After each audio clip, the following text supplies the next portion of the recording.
Welcome, Black Hollywood Live fans. On today's Fit Club, we talk texting while shopping, Fakefluencers, and more with CEO, trainer, and inventor Garry Matthews. Stay tuned.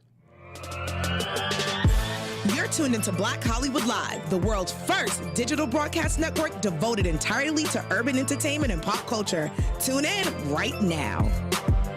Welcome, Fit Clubbers. We are back with an all-new episode. Very exciting to have Mr. Garry Matthews in the house. Thank you for joining us. Absolutely, brother. Glad Appreciate to it. have you. This is the trainer and inventor and CEO of GTrain Fitness.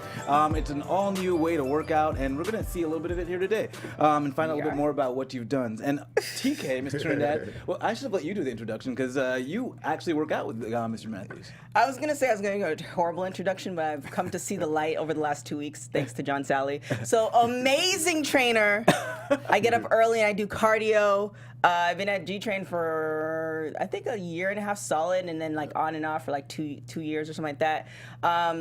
It's like a community. Yeah. So it's like when you don't want to work out, like I've said on the show plenty of times, like you just don't want to do it by yourself. You have people pushing you, and you have Garry yelling at you, or So now that you've got your why, it's turned from torture to a blessing, is what you're saying. Yeah, no, well, I'm just saying, like I said before, I think when John Sally changed my whole outlook. Like it's totally like night and day. I don't know if you noticed, but it's like totally like night and day, where it's just like I approach it differently. Like my morning's like, okay, I look forward to doing it. I know why I'm doing it, and then I approach the exercises like longer, and my endurance is higher because of the reason why. Now, but I want to know, what is it that you think you did to get her going in when she didn't want to go? Because obviously, if it just happened last week, how did you get her to keep going? Oh no, I would show up. But I'm saying, I would just but be. how? I would no. I mean like an. I'll show up, but I'll show up complaining. Oh. There's a difference. Like I'll always show up. I'll never not show up. Yeah. But it's just like, oh man, I don't want to do this. It sucks. Da da da. So it's a different outlook when I get there.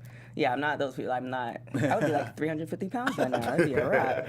Well, we're going to find out some more secrets to this system. But we've got a couple of stories to dig into first.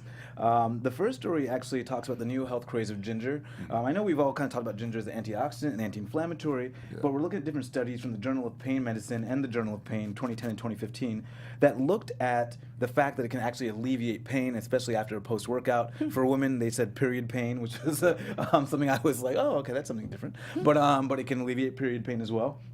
And they say you want it to be raw or heated, but obviously raw is better than cooked because you lose a couple of the nutrients. Right. What do you say? And your system is so intensive, and we'll talk a little bit more about how it goes down. But they gotta come back, right? Yeah, you have to come back. So what do you advise for recovery and training, especially when it comes to diet? Well, absolutely. I mean, if you don't have the right diet, if you don't have the right diet, if you're not actually exercising regularly, and you don't have the proper nutrition to go along with it, there's no way you're going to achieve your goals. But if you want to push your body harder and you want to get to the goals quicker, you must have recovery. It's just as important as any workout you do is the recovery. And a lot of times people feel that once I leave the gym, my job is done. It's actually just beginning. And now it's time to do the process that it takes to get you back to the gym the next workout. If not, you'll find it gets harder and harder to do it, and you don't recover as quickly. And ginger is one of the essential elements that you need in your body because it does help with inflammation. It does help the body recover, and it helps with circulation also. So this is one of these things where I use ginger all the time, whether I'm using it as a garnish when I'm cooking or whether I'm using it in the actual foods I cook. I'm always using ginger. And fresh herbs is very, very essential. A lot of times when you use processed herbs or things that have been dried out, you lose a lot of the nutrients in it. So I always advise people to go fresh as much as you can. You should have ginger on hand at all times. I use it if I'm just drinking a particular tea, I'll put a couple slivers of ginger in it because that helps me with my anti-inflammatory. Yeah, I like to do turmeric and ginger, and I love a lot of companies are just combining the two, so I don't have to like go and buy them now. And I mean, for me, I'm a little bit of a mad scientist with different herbs, but is there one thing that you're like, if I had to skip everything else, that's the one thing I would still do? Yeah, hydration. Hydration, yeah. Hydrate. You know, a lot of times people don't know how much water they need in a day and don't realize how much, even when you're not actively exercising and sweating, you're still sweating. The body's still constantly trying to cool itself off. So having a regular intake of fluids, especially water, is essential regardless of what you're doing. And I think if you let that be your foundation, everything else will fall in line, but you cannot skip water. Yeah, I've been trying, because TK got me on the train of like, she's doing a gallon. How are you doing on that? You still keeping up?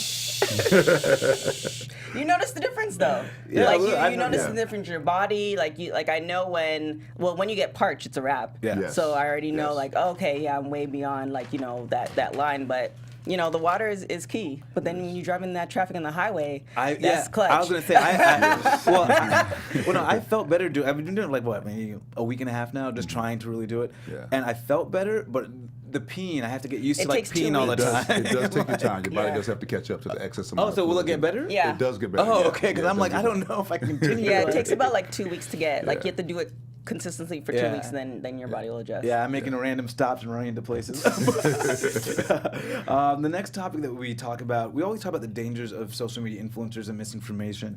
But I was floored by this particular study they did at the UK of the top 9 influencers.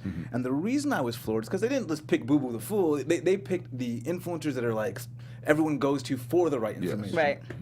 And the criteria was this. You had to have at least 80,000 on one social media site.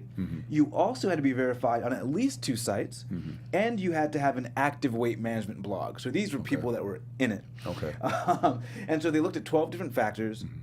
And all you had to do was get a score of 70%, and you would have passed. You'd been in the thing. Right. Out of the top 9, only 1 passed with a score of 75%, and that was a registered nutritionist with a degree. And the lowest was 25% with no background Right. whatsoever. But and a lot of the problem was people were stating opinion as facts. A lot of the nutritional recipes they had, they even looked at the last 10 recipes on each blog. A lot of them were not nutritionally sound. So in this age of social media, and for you, it's got to be a little bit more interesting because you have the clients that are coming in. Correct. And they're telling you about, and you're like, wait, Yeah. that's not right. But they're trying to tell you about what their friends did, know. Yes. So how do you deal with that or combat them or get them to look at it in a different way? Okay. I get approached quite often, sometimes just even the email, someone saying, hey, how about this? Does this work? Is this right for me? Whatever. And I always tell people, the first step you need to do before you try anything new is consult your physician. I mean, go to the professionals who know best. Yeah. If you're taking advice from someone on social media, you're probably wrong to start off.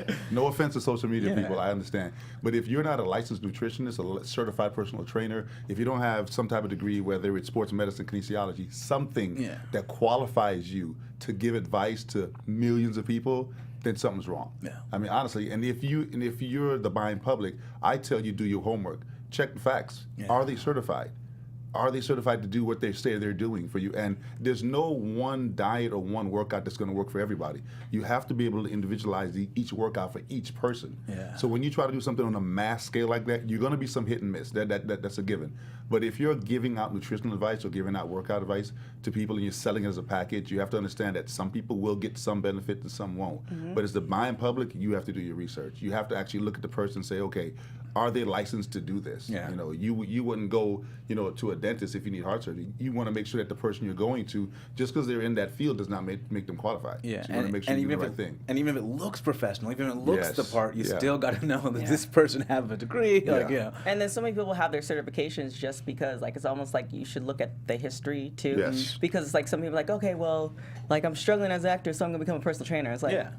Which I've seen a lot of in LA. That is yeah, That is LA. yeah, and that's the problem. Yeah, that absolutely is the problem in the industry. I mean, it's one of the problems in the industry. But I always tell people to look for someone who is in the fitness industry for real. Yeah. This is what they do. Yeah. They've dedicated their time, their effort, they put their money behind it, they've done the studies, they've done the certifications, they keep their certifications. These are the people you want to put your hard-earned money towards. The fly-by-nighters who are just doing it for here and there, well, what's going to happen when they do book that job? They're gone. Yeah. And now you're looking for your next trainer. Yeah. So, if you're willing to dedicate your time and money to getting a result that you desire, I always say, listen, go to someone who's in it for real. Yeah. Who has staying power in the industry, who's been doing it for years and continue to do it. And when you talk to them, interview them. Yeah. I mean, honestly, just because someone says they're a trainer or they work in a facility doesn't automatically mean that they're the right person for you. Yeah. You need to straight interview that person when you meet them. Say, hi, here's my goals. These are things I have problems with. I may have an injury or I might have to take special medication. Can you help me with this? And if you can't, say, be willing to say, listen, I can't, but let me help you find the right person for you. Yeah, I think we all want to look at that 23-year-old person and say, oh, I want that body, Yeah. so whatever they're telling me to do, I'm going to do, but it's like, it doesn't really match. It doesn't matter, no. And I tell people all the time, oh, can you make me like someone? Say, absolutely not. Yeah. That's between her parents. Yeah. I can't do that. And possibly her doctor. Yeah, exactly. But what I can do for you is I can make the best version of you possible. Yeah. But I'm not going to turn you into somebody else. And if anyone is telling you that, oh, I can make you like so-and-so, then, you're in the wrong What? place. No, Yeah. Kim K K booty. Yeah. Serena But Williams that's what booties. everybody wants. That's the deal. Well, we got to talk a little bit about texting. We'll talk about that Kim K booty. It's about texting while shopping because they found that if you're texting while grocery shopping and it's not related to your actual activity, you actually buy more food. Absolutely. And not only do you buy more unplanned items, you actually forget the planned items. So you got to go back, and you probably go back texting. So, but what I thought was interesting about this was in the Journal of Academy of Marketing Science, when they asked the participants, did they forget more of the planned items? They said no. They said, did you buy more unplanned items? They said no. But they actually did. So they're not even aware of the fact. So sometimes we see these stores put, oh, free Wi-Fi, or a lot of that's to activate you to get on your phone because they know already that you're going to shop and buy more. Yeah. They've already done those studies, so they know, okay, free Wi-Fi is actually a plus. So do you do anything to combat against this, or like how do you kind of govern yourself when you're shopping, or I mean, first of all, make a list. Yeah. Make a list before you go to the grocery store. I mean, it's a fact of human nature. The longer you spend in a certain place, the more likely you are to spend. If you have a plan going in, it's like, listen, I know exactly what I'm going to get. I know exactly what I need. I've checked my cupboards. I check my refrigerator. I know what outlets on. I'm going to go in, get it, and get out. But if you walk in and you're on your phone, you slow down. You start moving slower. You start looking at things you wouldn't have normally looked at. Now all of a sudden you're pulling stuff off the shelf that you probably don't even need or would normally get.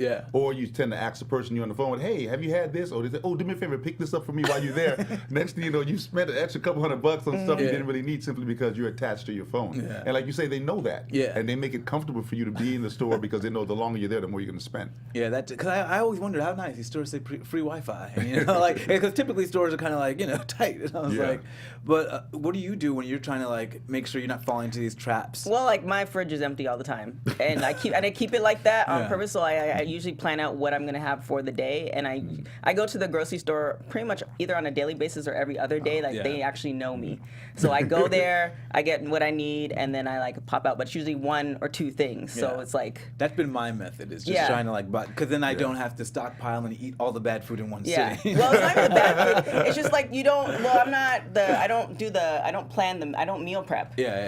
Just because I just don't want to microwave stuff. Like I'd rather cook it for today. So I'd rather just do that. So it's like I know if I have my base and I want like chickpeas, then I just go and get that.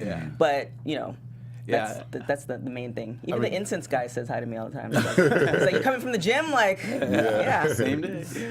I mean, a lot of people don't have the luxury of being able to daily grocery shop. It's LA lifestyle.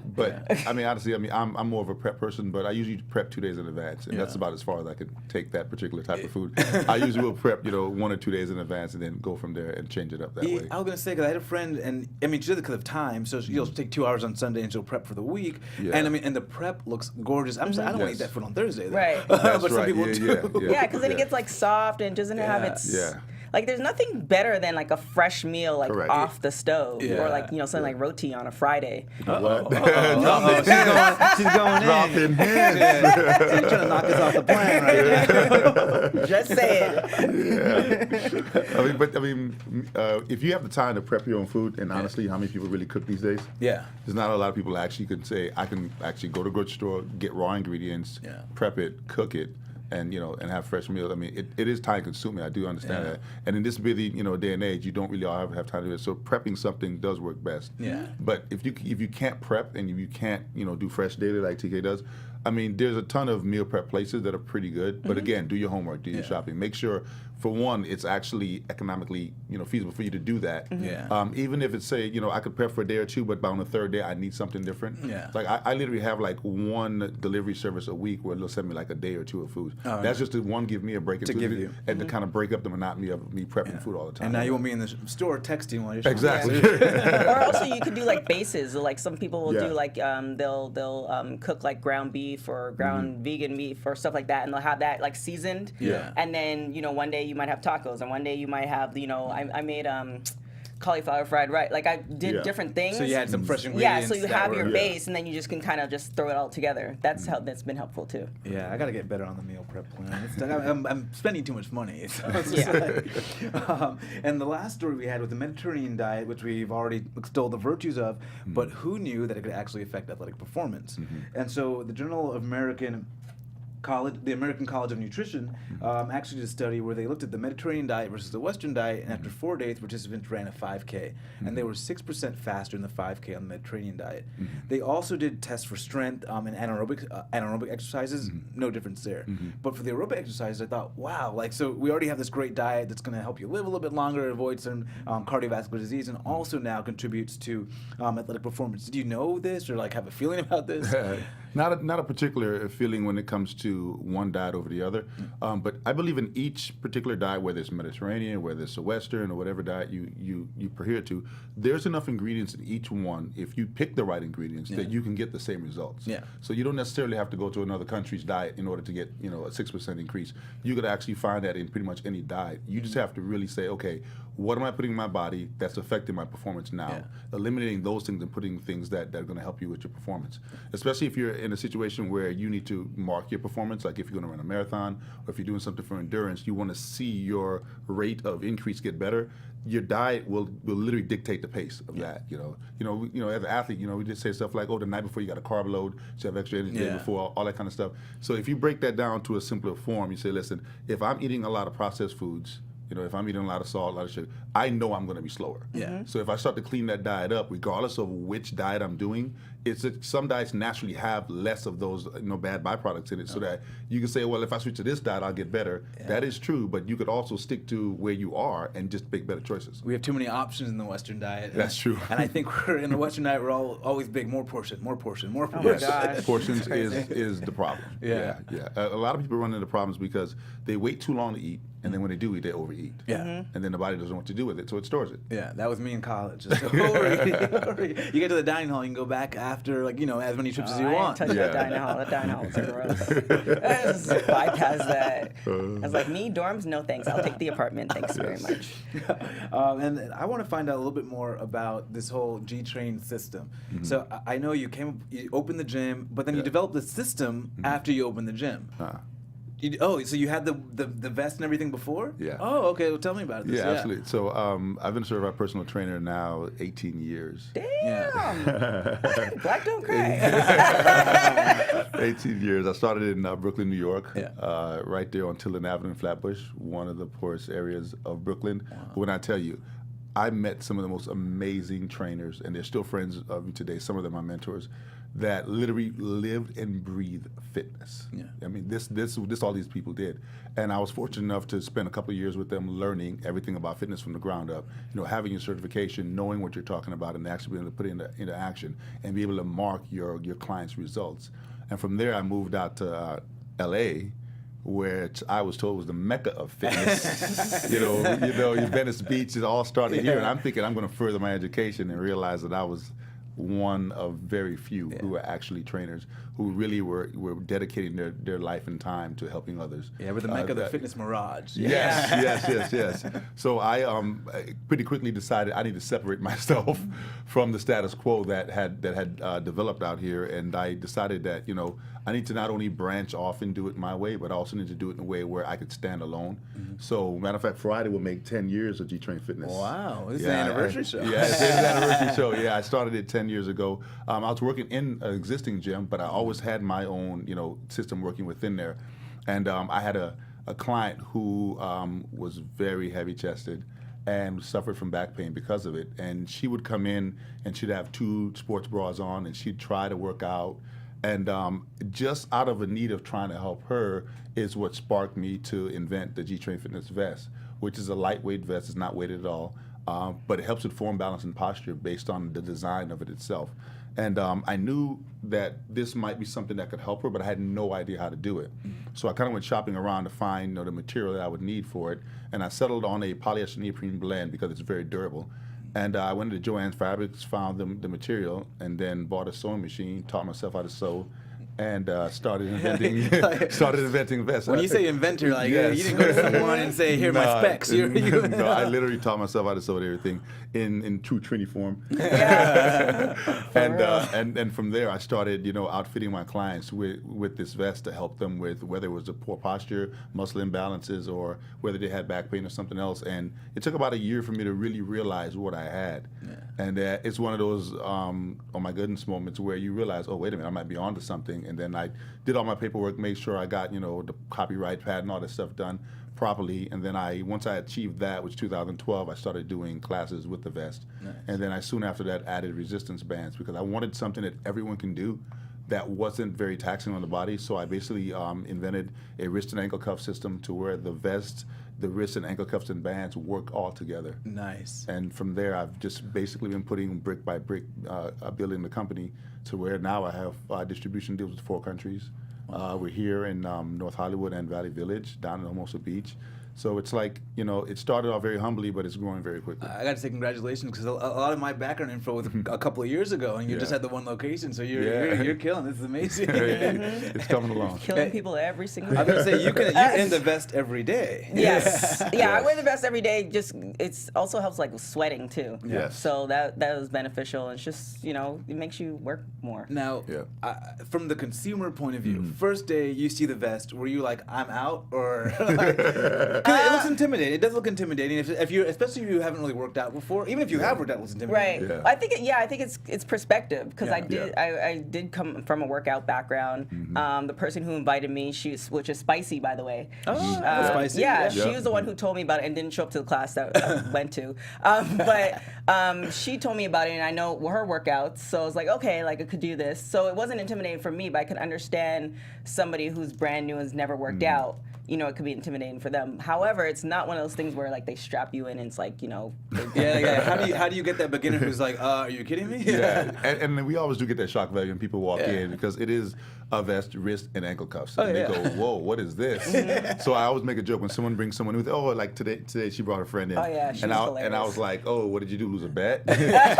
You owe her some money because people don't just show up to this class unless you're real about it. But the vest, when you first put it on, it's not daunting or anything like that. It's very comfortable to have it on. And it's one of those things that you instantly feel the difference. It's hard. You can't slump. It's harder to slump over in it. So instantly you feel like your chest up and your shoulders back, which is the proper form. Yeah. Because in order to have the most efficient movement, you have to be in the proper form. posture, If yeah. you're in the proper form and the proper balance, your body recruits the muscles a lot better. And you get a much better workout and your rate of injuries goes down. Yeah, Which is one of the things I wanted to focus on. And I was going to say, I don't think people realize that you could really train for 10 years and see very little progress because of a few Yes. tiny little things you're not doing. Right. Exactly. Because I had a friend who was just, the way he was doing his chest, and I just trained a little angle, Yeah. and all of a sudden his chest was exploding. This Yeah, is crazy. absolutely, yeah. So- And a lot of times we got to get out of our own comfort zone, even Yeah. out of our own way sometimes, because we get so ingrained in doing something a certain way that we believe that it's going to work, even though it's not working. Yeah. And we know what the definition of that is. If you do the same thing and expect a different result, it's just not going to happen. So when people come in, one of the things that people notice who've been with me for a little while is like, I've been coming here for years. Why is this still hard? It's hard. every day. It's hard for a few reasons. One, I don't plan workouts. I don't sit there and write workouts out. I don't do it to where it's it's a structured setup. I'm like a freestyle rapper. I come in and I give you an hour of everything organic. Yeah. And I do that twice a day, 6 days a week, for the last 7 years. And that allows you to meet the needs of the Exactly. people on the day. Yes, because that's actually what I feed off of. Yeah. Based on who's in class and what fitness level they're on, that's without me even having to say anything, I'm already doing it over. Yeah, it's already in process. Yeah, because And people then ask me, for me, when I go to the gym, what do you do? I'm like, it's all instinctual. It Because is, sometimes my knees hurt and I'm not going to do the knee. Exactly. So Yeah. it's like- Yeah. Absolutely. But it's yeah. also for different levels too. Like Yeah. you Yeah. have, especially like with the 9 o'clock. Well, even the 10 o'clock class, you have people who like Jeremy, who's Yeah. double time, like doing all sorts of crazy stuff in addition to the things that we're doing. And then you have people who are brand new. Yeah. And you have all different, like you have moms, like you have all Yeah. different types of Yeah. people in the class, which is amazing because it's not the one of those classes where it's like everybody's like hardcore, and so you have different people from different walks of life, which makes it a good community. Yeah. So- and you basically can choose your own resistance. We have 3 different levels of resistance, so you can go from a light to medium to heavy.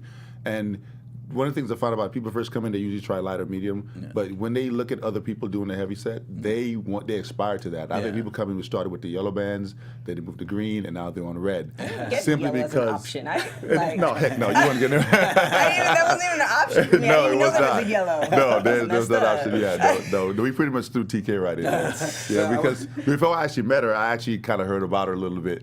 Yeah, I did. Yeah, and then I was like, I knew she had a track background. I'm like, I'm gonna love this. Yeah, girl. I got to give her the deal. Yeah. And so then when she came in, it's like the first few Then times you she realize worked this out. girl's terrible. The first few times she worked out really hard. Then it started to weigh in on her. Yeah. And then she would like come in with her bag dragging, and I look at her, I'm like, I don't care. It's too late. You got here. That's You the already hard did it part. before. Yeah, exactly. Yeah, you do it because to me, if you showed up, that's the hard part. Yeah. I just got to make it through the hour. Yeah, I would say, but people always assume because I'm fit, like, oh, you're gonna kill this workout, so they try to kill me. Oh, yeah, But for that's- me, the yeah. first time I do a workout, I am absolutely off. If it's a new workout, the next day Yeah. I'll come in and beast it. But Right. that first one, maybe even two Your body times, has to Yeah. adjust. Yeah. I'm like a 10-year-old doing a workout. Yeah. Well, we have a little thing that we like to do on Fit Club called the Fit Club 5. I ask you 5 rapid fire questions, and just get the viewers to get to know you a little bit more. Yeah. So TK, we'll fire it up. Oh, my bad. I wasn't ready. Always early or always late? Depends on the situation. No, always on time. And if you listen to one album for the rest of your life, what will it be? Miseducation of Lauryn Hill. Oh, that's a good one. If you're on death row, what would be your last meal? Ew, my mom's cooking whatever she's cooking. Whatever Like, she's Mom's cooking. my Mom, last just hook it up. You know. Last late, just bring it over. And then if you're color of a crayon, what color would you be? Blue. And GTrain. everything. And then favorite junk food? I'm a Southern boy at heart, peach cobbler. Really? Fresh. I've never had scratch. peach cobbler. But There'll be peach cobbler on Friday. you're Trini, Saving it for my yeah? routine. Yes, Trinidad. Yeah, you know, I would think about Trini. I'm like, there's not really that much junk food. Like, I don't know what I would classify as, like, maybe the candies might be, but like. We make some pretty good ice creams too, but it's Yeah. all, it's mango, it's papaya, Yeah. it's stuff very like that. When you, Yeah. Taste. when you think about Caribbean food, there's really not much junk food. It's either Yeah. like a dessert or Yeah. like food. Oh, yeah, exactly. Yeah. Yeah. Wow. Well, Oh, grand opening this Friday. grand opening this Friday. GTrain. There will be some food. But yeah, people always all the time see the post and they're like, oh yeah, I want to come. It's like, I've heard that so many times. So it's like, Yes. today, Toy, who came, she loved it. So And where is it? it's North Hollywood. I say North Hollywood. Is it North Yeah, Hollywood? it's actually Valley Village, technically. Yeah, Is yeah, it's Valley Village is like what? 5142 Laurel Canyon Boulevard. Okay, nice. Yeah, Valley Village is all what, like 4 streets or something? about 4th Street. Yeah, we're right in the middle. And what time this weekend? What is it, Friday, you said? Yeah. I don't know. Is everybody invited? I just Everybody, invited. Okay. everyone is invited. She was like, what? So to properly plug it, we have a lot of birthdays in May. I think we Yeah. have 10 of them in my Yeah. gym. So what we decided to do is collectively put everyone together and say, listen, we're not going to celebrate 10 birthdays this month. What we're going to do is this Friday from 6 to 10, half of the gym where we do our cardio bands class, we're going to turn that into a nice little party area. Okay, nice. Me and a good friend of mine, Dale Royale, who is from Barbados, we're basically going to be on the grill. We're going to be grilling up some good food. People are bringing, kind of a potluck dish to pass kind of thing. But it's just kind of saying thank you not only for our members who've been dedicated and riding with us for the last 5 years now. Just say, hey, thank you guys for coming. We appreciate, all your patronage that you've done for GTrain Fitness Center, and everything we continue to do. And also say, happy birthday to everyone who has birthdays in May, or even if your birthday just passed in last month of April, to come on out and birth say, hey, season. we would appreciate it. Yeah. This girl, her birth season is like Oh 3 my months God, long. I know. You too? Yes. Wow. I think you owe me some 5. gifts now. Yeah. 6 weeks, year 5. Wow. We can celebrate in June. That's okay. And I want to know what's next for you. 'Cause I Yeah. mean, always inventing. And so, like, what's the 5-year plan? What do you see yourself in 5 years? 5 years from now, I'm looking to have a total of 10 locations in 5 years. We have a new location coming up on Langston Boulevard in about a month and a half. What city is It's, that? that's North Hollywood. Oh. Yeah, so we'll have Laurel Canyon, which is Valley Village, and right next door to North Hollywood. And it's actually one of those bittersweet things because I started in that building and had to, got an opportunity to take it over for about a year and a half, and then watched the new developer literally tear it completely down, dig a 50-foot hole, and now it's Jeez. erected a magnificent building, and we'll be on the 2nd floor of that building. Oh, okay. So the deal was once I decided to take it over, that once they got the new building up, then I would be invited back and to put a state-of-the-art gym in that location. So we're very excited. So full circle. It worked Full out circle, in the end. yeah. It's the long game, yeah. I'm in it. Like I said, if you have someone who's in the industry for the long game, then that's the person you want to get behind. And I think that's, fitness aside, the toughest part about being a CEO and owning your own business. Yeah. What do you think what made the difference for you, or what got you through the business part of it? Okay. Coming up, watching my dad run his own company, is what really got me going. I mean, I looked at, how he approached his business mindset. He always had a plan, always planned every step out and made sure that he was making the right moves. Even if it didn't work out, it was still the right move at the time. Yeah. And understand that in business there's successes and fails. Yeah. And you have to take the good with the bad. And you learn from what didn't work and you do better the next time. And I'm also, I'm all about the long game. If someone told me 3 years ago, I'm going to give you an opportunity to open a business in this location, it's only going to be here for a year and a half, then I'm going to tear the building down, you probably say, oh, why would I do that?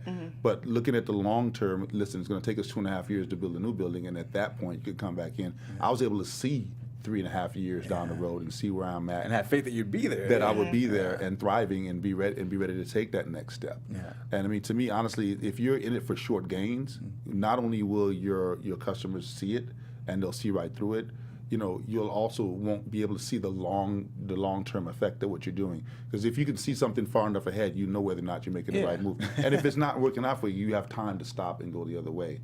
And it's advice I give trainers all the time. Is like, what's some of your advice to me? I said, well, if you're looking to build your clientele, don't train for money. Yeah. They're like, what? That's the only reason why I do this. I said, no, it's train for results. The money will come if you train for results. Yeah. If you focus on your client getting the results, you will never be at a short for clients. Yeah. And I've had situations where I've taken someone in who I know didn't have the funds to hire me on and still took them on and said, listen, I'm going to give you everything I have to make sure you get the results. And guess what? You're going to bring me 10 people. Yeah. And they bring you 20 people. Of course. And they do. It has never failed. Because people see their results. Yeah. Like, wait, oh my God, on? what are you doing? Yeah. And so, oh my God, I got this great training, this and that. Yeah. And then it grows from there. But if you don't have the, the foresight to say, I'm going to have to take, not even an L, but I'm definitely going to dedicate my service to this one person and let him or her be my mouthpiece to show what I can really do, then that's how you really grow. Yeah. It's crazy because when I was a personal trainer back in the day, far back in the day, I still have my very first client. She paid me $25 an hour, but she gave me her whole family. I ended up training her mom, her brother, her aunt, her uncle, to the point that now, even I've been out of the game for a long time, she's still in contact with me and says that she misses me. Girl, I'm not even. No, we're not doing I'm not even where I was. But it's just crazy when you invest in the person, then the person's always gonna feel like they're gonna be your mouthpiece. They're gonna say stuff versus you just going to a class or whatever, and it's they just don't care. It's like, well, why should I? Yeah. Why should I bother post? So it makes it fun. And when you see everybody else posting, it's like you gotta get that repost from G. Now, if I want this vest to take home, if I want to work out at home, can people do that? Can customers Absolutely. buy the You vest? could go right to the website GTrainFitness.com and you could purchase it directly from there. If you happen to be in the area, we do sell it at the facility, but we can ship it to anywhere in 3 days. Okay, and then if you need to buy replacement bands, you can get that. Could you Absolutely. get those? Okay, awesome. You can get replacement bands. A lot of people gift it to someone else. They'll buy it for themselves and they say, "Oh, my mom wants one, my sister wants one," and so they'll do that a lot. And recently, I've gotten shipments to Africa, which I was like, wow, someone from Africa is ordering a GTrain vest. It's amazing. But I've shipped to people in the military, and a young lady who bought it from me in the military, she's like, here's the deal. I'm going to be here for 48 hours, and we had to coordinate me shipping it and getting it to that port right when she was there, and she got it. Oh, that's awesome. But yeah, when you get things like that, where people who are not in contact with you, but they see what you're doing, and they believe in what you're doing enough to put their hard-earned money behind it, it's very rewarding. Yeah. It goes way past what you will get from someone generating a sale. Yeah. Because that person then will record what they're doing, send it to you. I've had people send me thank you letters. I've had people lose over 100 pounds. Well, and because it's like something you can't get anywhere else. Right. Exactly. Yeah. Absolutely. Yeah. It's portable. It's good because it's not like the bands. The bands, if you don't know what you're doing with just the regular bands, then you're gonna be lost. But to have them attached to you, you shouldn't. And you have the basics. If you don't have the basics, then you should get a trainer. Maybe I'll try to get my mom in on the game. She might look at the vest and be like, nah, but maybe we'll try to get her. You should come to a class one day, Shaka. Hey, I'm coming to a class now. Yeah, I'll tell you, come on in. Friday boxing class is great, man. Friday boxing? 10 a.m. 10 a.m. But yeah, I think I'm definitely going to come to a class. I try this vest because I see you killing it every single my day. vest is in the washer right now. Yeah. Well, this is awesome. We got to thank you so much for joining us. No, it's my pleasure, man. We're excited. So Friday's the open house? Friday is the open house, yeah. We're just going to have, gym open to people who want to come in. If you haven't been there before, want to check out a facility, absolutely come by, get a plate of food. That part. Yeah, absolutely. But we just want to say thank you to our members who have been supporting us for so long, and also to our, all of our birthday people who are in the gym, and say, we really appreciate you guys. We want to acknowledge the fact that not only are you part of our family, but you also extended your family into our family. So the community continues to grow. Yeah, I love the community. I mean, I go to a gym, but it's not quite community oriented, so I like that. Yeah, I met so many people through. It's like another because I do networking stuff, but it's just like a whole nother group of folks, and it's doing interesting stuff. Fit fam. It's crazy, and different personalities, and it's a great community. Yeah, and we have a lot of fun. I mean, most gyms you go and you pay for it, and that's it stops there. Yeah. We go way beyond that. We go to the beach as as a group. Oh, we do things. We're planning a camping trip this summer. Okay, it's funny because most of our members have never been camping. I mean, I grew up a Boy Scout, so that was just part of my upbringing. Yeah. But most of them have never been camping and never slept outside or pitched a tent or anything. Wow. So to me, it's going to be taking them out of their comfort zone a little bit. But they're so excited about it, which is, to me, it's not all, working out and pushing weight or whatever. If you can step outside your comfort zone and acquire a new, skill set or anything like that, that's all part of the learning and growing process. And you'll bring it back into the gym and find a new place. Yeah, And then have to run a mile up a hill or something. Why not? Absolutely, yeah. Speaking of miles. The mile challenge. Okay, so Mile challenge. Yeah. So the month of May, I've decided to put together. It's called 100 Miles in May challenge. So It's only 30 days. So. Exactly. So in the month of May, you have to complete 100 miles, basically 3.3 miles per day. Wow. Yeah, and we've got about 30-something people in the gym who've signed up to do this. And basically, you're downloading any Fit app or anything like that, whether it's on your phone or your watch, and just log your miles for the day. Oh, because it even be your steps in the day too. You're looking to complete 3.3 miles a day, and for a lot of people, they do that in steps. Yeah. But we try to make it to where you say you should dedicate a certain amount of time to actually either jogging, walking, running, hiking. It has to be foot power. You can't be on your bike or in your scooter or in a car. Actually foot on the ground doing the movement. Wow, 3 miles fast. That was quick. Yeah. Oh, that's awesome. But no, and we've had an unbelievable response to it. People are sending me videos or pictures of their tracker that, oh my God, I can't believe I've actually done this. Yeah. And I think we have some people who have done almost 40 miles in the first week. What mile are you on? I've been hitting, does the EFX count? Or no? Yeah. Oh, okay. Then I've been hitting 3, because I do about an hour and 10-ish every day. Okay. So I've been. So you're on track. I'm on track. You're on track. Yeah, it was beneficial because I know, I've been wanting to do cardio. I've been getting cardio in 2 or 3 days a week. So this really helped me push past what I wanted to do, which was get in solid days, every day doing it. So. But even the workout is pretty cardio intensive though. Yes, it is. Yeah. It is actually. Okay. Oh yeah, Like my heart rate cardio. hit 176 yesterday. Yeah, she was complaining about that. She was like, "Gee, my heart rate." My heart rate is at 176. It hasn't been here for a while, and I don't know if I'll be able to sustain this. That's a good thing. That's a good thing. So I'm still alive. Thank you, Jesus. She makes it through every workout. She'll come in, she'll complain a little bit, but then I look at her and she's over it. She's killing it. Yeah, so, shoot. The Instagram stories tell the picture. They show it. You don't post it didn't happen. Yeah, that's true. Well, again, thank you for joining us. Absolutely. Guys, my name is Shaka Smith. You can find me on Twitter, Instagram, and Snapchat at Shaka Strong. And you can find me on everything at TK Trinidad. Mr. Matthews, where can we find you? You can find me on Instagram, GTrain Fitness. And GTrain's at GTrain Fitness Center? GTrain Fitness Center, and also GTrainFitness.com. Awesome. Well, we will be seeing you Friday for the open house. Yeah, sounds good. See you guys next week. Thank Ciao. you. On behalf of our BHL staff, we would like to thank you for tuning in to Black Hollywood Live, the world's first digital broadcast network devoted entirely to urban entertainment and pop culture. Check out our Black Hollywood Live YouTube page for even more great programming and amazing content, and be sure to subscribe and like our channel when you do. I'm your BHL host, Nakia Monet, and you can find me on all social media at Kiki Boom Boom or at Black Hollywood Live. Black Hollywood Live, Hollywood redefined.